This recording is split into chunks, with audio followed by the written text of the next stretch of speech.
Cerita Silat Online Channel mempersembahkan serial Pendekar Raja Wali Sakti, episode Pertarungan di Bukit Setan, bagian 4. Suasana di Desa Banyu Biru tampak seperti biasa. Kehidupan berjalan seperti hari-hari sebelumnya.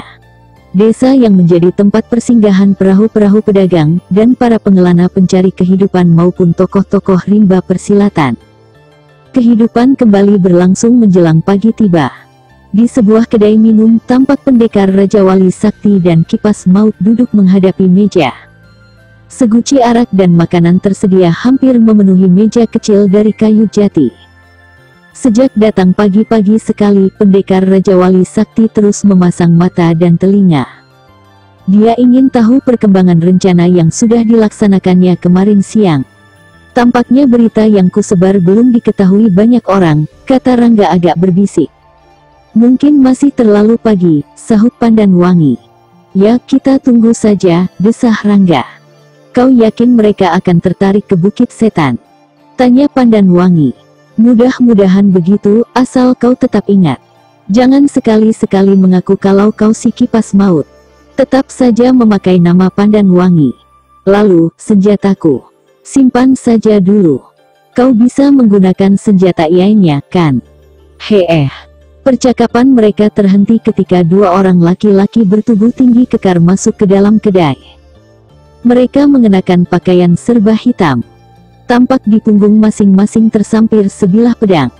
Mereka duduk tidak jauh dari tempat duduk Rangga dan Pandan Wangi. Dengan suara kasar, salah seorang memesan makanan dan minuman.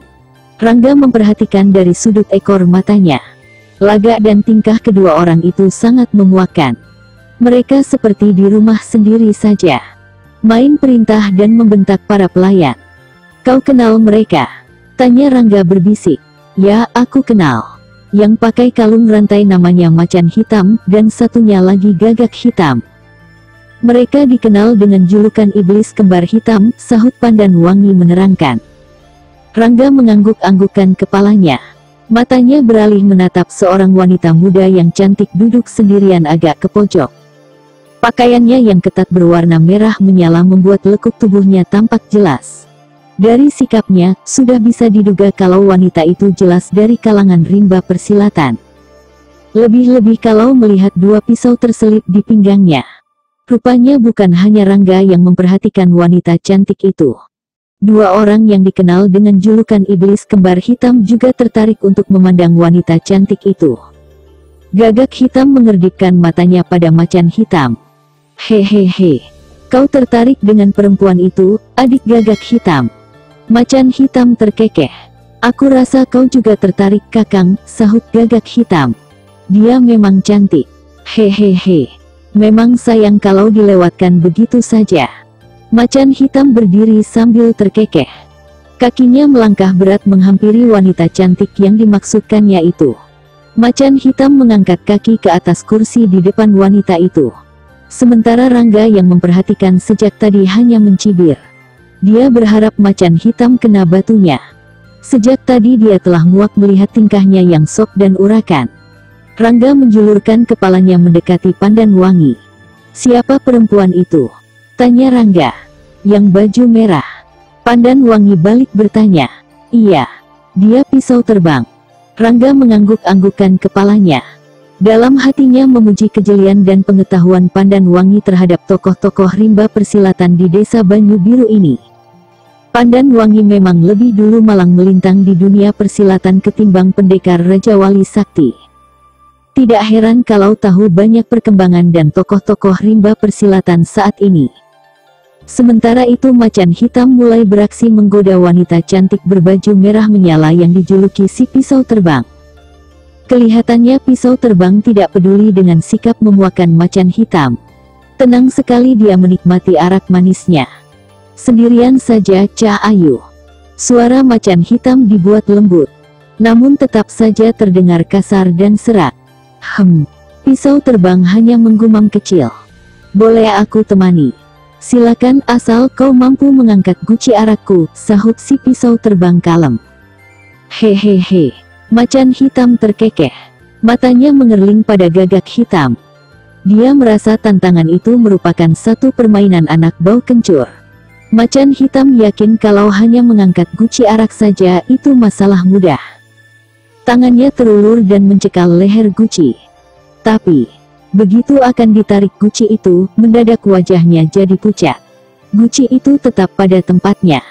Tidak sedikit pun bergerak. Macan hitam mengerahkan tenaga dalam untuk masalah yang kelihatannya ringan.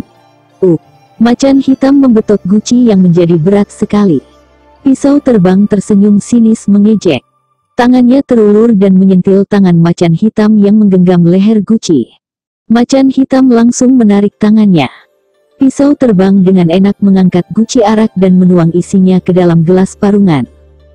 Kurasa kau belum pantas duduk denganku Kisanak, kata pisau terbang kalem. Macan hitam mendengus kesal. Melihat kakaknya dipermalukan di depan orang banyak, Gagak hitam cepat melompat sambil mencabut pedang yang tersampir di punggungnya. Sret! Gagak hitam langsung mengibaskan pedangnya ke leher pisau terbang. Pedang yang seluruhnya berwarna hitam legam, berkelebat cepat mengincar leher yang putih mulus.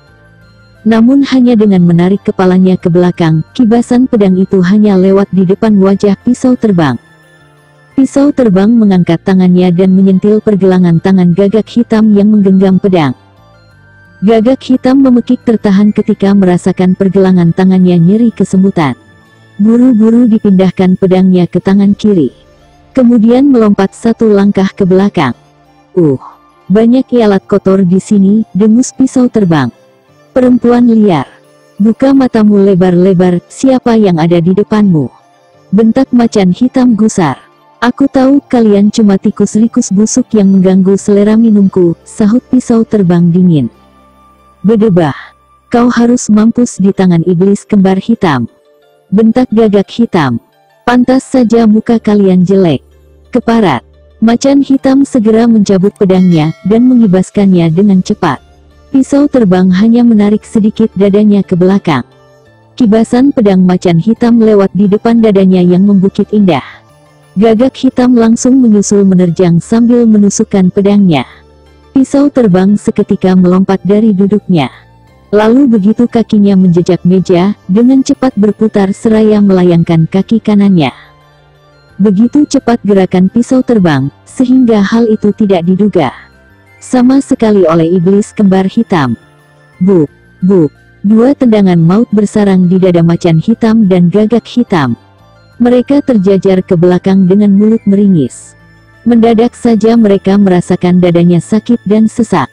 Belum sempat mereka menguasai diri, mendadak pisau terbang mencelat sambil merentangkan kedua tangannya.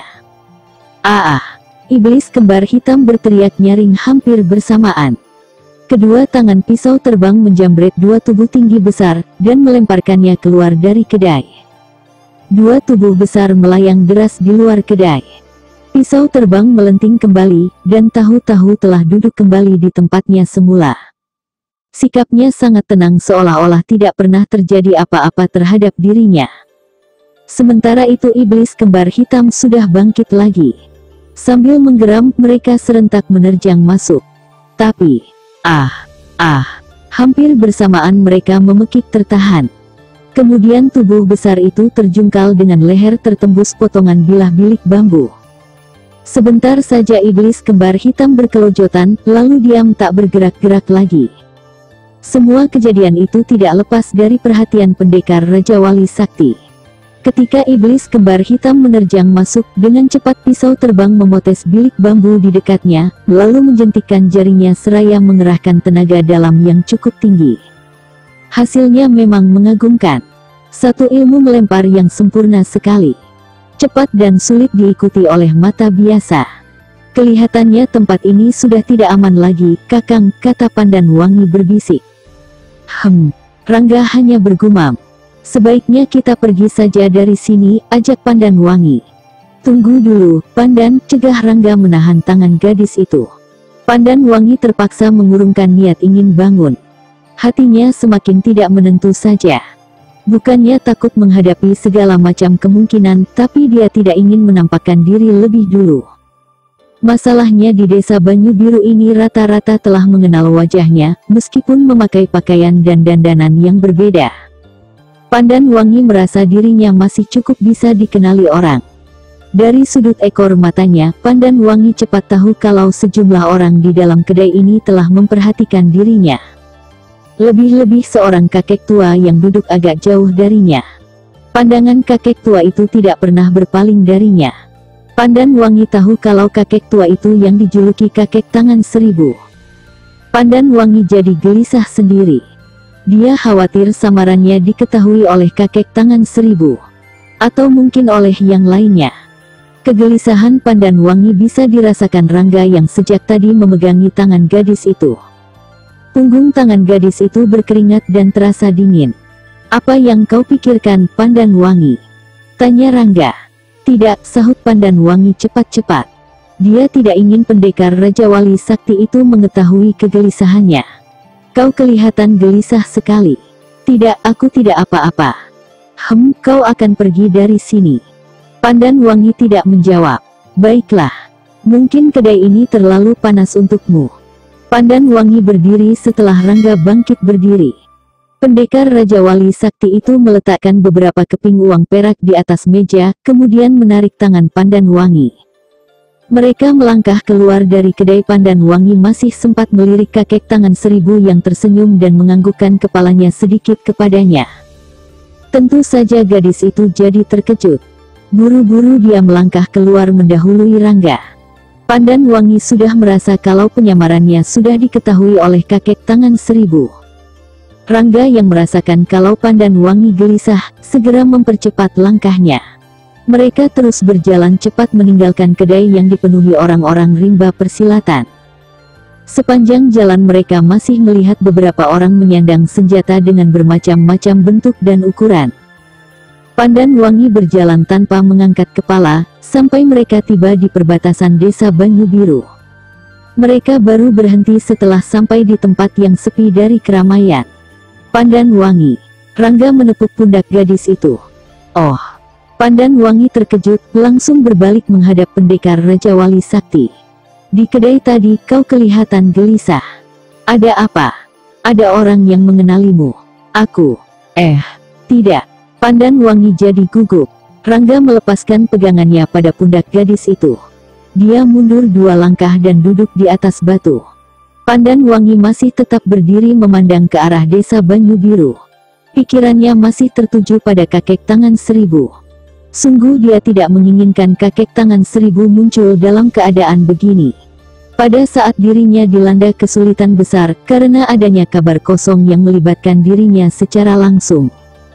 "Di kedai tadi kuperhatikan kau selalu memandang seorang kakek tua. Kau kenal dia?" tanya Rangga menebak. Pandan Wangi terkejut, hingga memalingkan muka dari tatapan pendekar Raja Wali Sakti itu. Sungguh mati, dan tidak disangka kalau Rangga selalu memperhatikan setiap gerak-geriknya. Rasanya di depan pemuda ini dia tidak bisa terus-menerus menyembunyikan perasaannya. Rangga selalu bisa menebak dengan tepat tanpa harus dijawab. Lemah sekali kepala Pandan Wangi terangguk. Dalam pandangan Rangga, sikap gadis itu jadi berubah 180 derajat sejak berada dalam kedai minum tadi. Tidak lagi nakal, tidak banyak bicara dan kelihatan lebih banyak berpikir.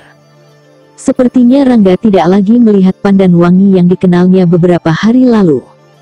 Pandan Wangi yang berjuluk kipas maut yang tingkahnya urakan dan sedikit liar. "Siapa kakek tua itu?" tanya Rangga. "Dia kakek tangan seribu," sahut Pandan Wangi. "Kau ada masalah dengannya?" "Tidak." "Kenapa sikapmu berubah setelah melihat dia?" Aku hanya tidak ingin dia muncul pada saat-saat seperti ini." "Kenapa?" Belum sempat Pandan Wangi menjawab, tiba-tiba terdengar siulan yang nyaring dan panjang. Suara siulan itu tanpa nada yang tidak jelas iramanya. Mendadak wajah gadis itu jadi berubah pucat. Rangga langsung berdiri dan melangkah ke samping Pandan Wangi. Suara siulan itu semakin lama semakin terdengar dekat dan jelas. Rangga memandang ke satu arah asal suara siulan itu. Samar-samar matanya mulai melihat bayang-bayang hitam dan putih bergerak semakin dekat. Bayang-bayang itu kian jelas terlihat. Siapakah yang datang dengan memperdengarkan suara siulan? 5.